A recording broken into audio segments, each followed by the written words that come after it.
আসসালামু আলাইকুম ওরহমতুল্লাহি অবরাকাতুহ। সম্মানিত উপস্থিতবৃন্দ, আমার মুসলিম ভাই বোনেরা এবং অন্যান্য সম্প্রদায়ের ভাই বোনেরা সবাই কেমন আছেন? আশা রাখি আল্লাহর দরবারে সবাই ভালো আছেন। আলহামদুলিল্লাহ, আমিও ভালো আছি। আসলে কিছুই বলার নেই। আপনার আমরা মাত্র স্বাধীনতা ভোগ করলাম মাত্র 18 মাস, মানে আমাদের বুঝ হওয়ার পরে।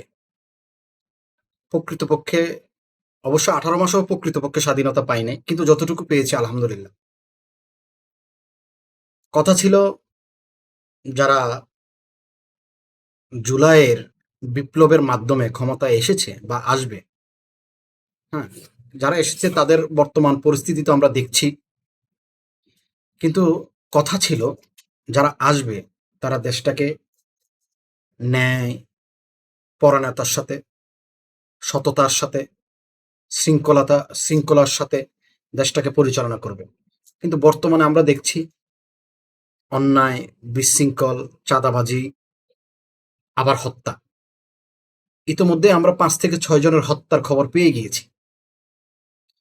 যে হত্যার জন্য, গুমের জন্য, সিন্ডিকেটের জন্য, হ্যাঁ, মিথ্যা প্রপাগান্ডার জন্য, বাক স্বাধীনতা কেড়ে নেওয়ার জন্য,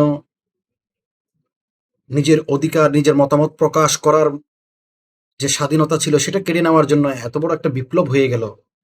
দল বল নির্বিশেষে ছাত্র জনতা, কৃষক শ্রমিক সবাই একসাথে প্রতিবাদ করে নতুন একটা বাংলাদেশ সৃষ্টি করার যে প্রয়াস, যে স্বপ্ন তাদের ছিল, নির্বাচনের পরে গত 4-5 দিনে যতগুলো সিদ্ধান্ত সরকারের পক্ষ থেকে এসেছে, যতগুলো বক্তব্য সরকারের পক্ষ থেকে এসেছে, আমরা একজন সাধারণ নাগরিক হিসেবে,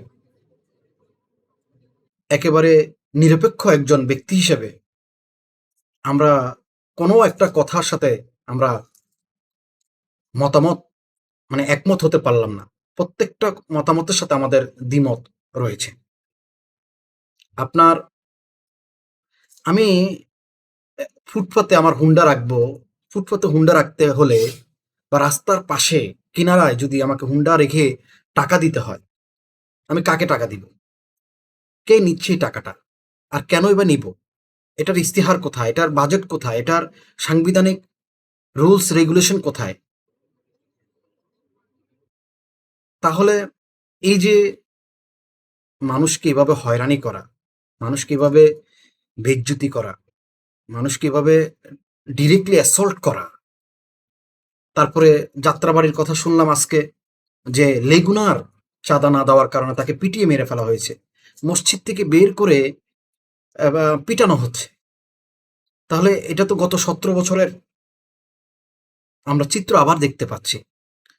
পবিত্র কোরআনে আসলে বলা হয়েছে যে যে যখন দুঃখ কষ্ট বের হয়ে যায়, যখন দুঃখ কষ্ট তাদের থেকে বিতাড়িত হয়, দূর হয়ে যায়, তখন তারা পূর্বের কথা ভুলে যায়। তারা পূর্বের কথা মনে রাখে না। চিন্তা করেন, আজকে যারা অন্যায়, অত্যাচার, অবিচার করছে, তারা কিন্তু একসময় ঘর থেকে বের হতে পারে নাই। তারা জেল, জরিমানা, তারপরে পলায়া থাকতে হইতো। বাড়িতে থাকতে থাকতে পারতো না। রাত্রে কখনো কখনো খুব সতর্কতার সাথে আসতে হতো। আজকে তারা প্রকাশ্যে দিবালোকে মানুষকে ধমকি দিচ্ছে, ইনকলাব ব্যবহার করা যাবে না, আজাদি ব্যবহার করা যাবে না, তারপরে এই ইনসাফ ব্যবহার করা যাবে না। তাহলে যে এই যে ইশতিহার, এই ইশতিহার শব্দটা তো বাংলা নয়। এই যে বাংলা, এই বাংলা শব্দটাই বাংলা নয়, এটা পার্সি থেকে আগত। এই যে রিক্সা, সেটা তো বাংলা শব্দ নয়, জাপানে। এই যে হরতাল, সেটা তো বাংলা শব্দ নয়, পর্তুগিজ। তাহলে আমাদের বাংলা ভাষাটাই বড় ভাষা, ধার করা ভাষা। তাহলে এখানে আব্বা, আম্মা এই শব্দটাও তো বাংলা নয়। পানি এই শব্দটাও তো বাংলা নয়। জল, জলের কথা বলবেন, জল শব্দটা তো বাংলা নয়, সংস্কৃতি থেকে উঠে এসেছে। সংস্কৃতিতে বাংলার অংশ হতে পারে না। সংস্কৃত আলাদা একটা এস্টাবলিশ ভাষা।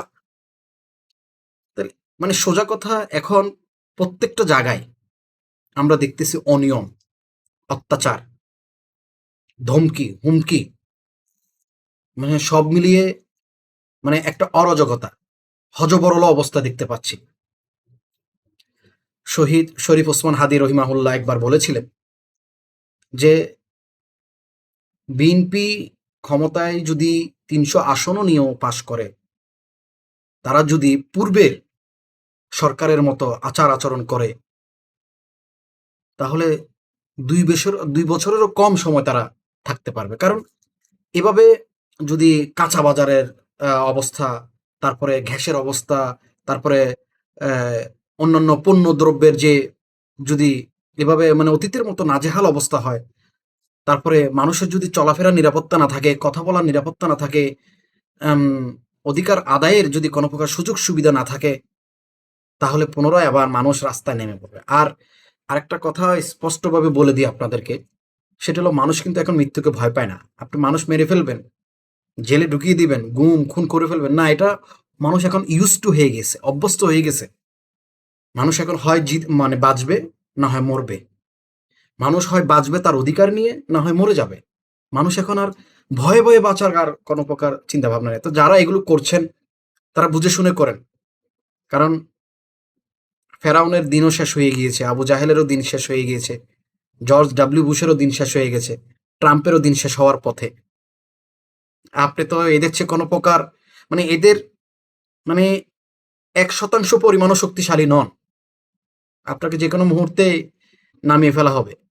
যদি আপনি আপনার ওয়াদা, আপনার যে ইশতেহারে যে কথাগুলো বলেছেন সেগুলো যদি পরিপূর্ণভাবে আপনি পালন না করেন, জুলাই সনদ যদি স্বীকার না করেন, জুলাই শপথ যদি আপনি না নেন, গণভোটের হাঁ ভোটের জয়কে যদি আপনারা স্বীকৃতি না দেন, তাহলে আপনাদের পরিণতি ভয়ঙ্করই হবে আমার মনে হয়।